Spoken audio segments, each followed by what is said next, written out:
Well, Apple's biggest launch event of the year is more about than just a new iPhone 17 and the iPhone Air. It's about the ripple effect across the entire Apple ecosystem. Apple just turned, for example, its new AirPods into a live translator, and that's why you're seeing shares of Duolingo down about 2%.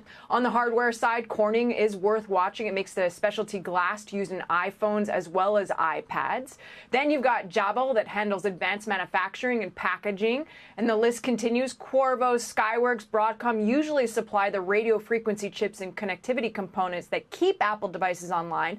But as we just heard with Steve Kovach moments ago, Apple will be using more of its internal chips for radio frequency for the iPhone Air instead of Broadcom. And so that's why you're seeing shares of Broadcom about 2% lower right now.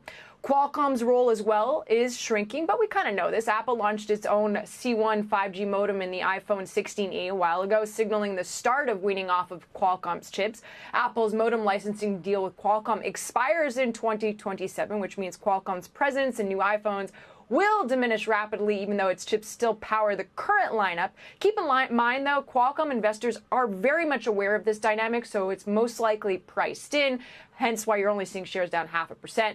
And then you've got Taiwan Semi, Foxconn also in focus as critical manufacturing partners for much of the parts in all of these iPhones. That's why you're seeing shares up almost 3%. And then new iPhones often means action for Verizon, AT&T, T-Mobile, since upgrade cycles drive subscriber growth, some movement there. And then beyond the consumer, a name I don't mention a lot is JAMF. I don't know if I'm saying that correctly. JAMF Holdings, which manages Apple's devices in enterprise settings, often trades higher when new product launches accelerate adoption, specifically in schools and businesses. You can see shares, though, down about a 1.5 right now.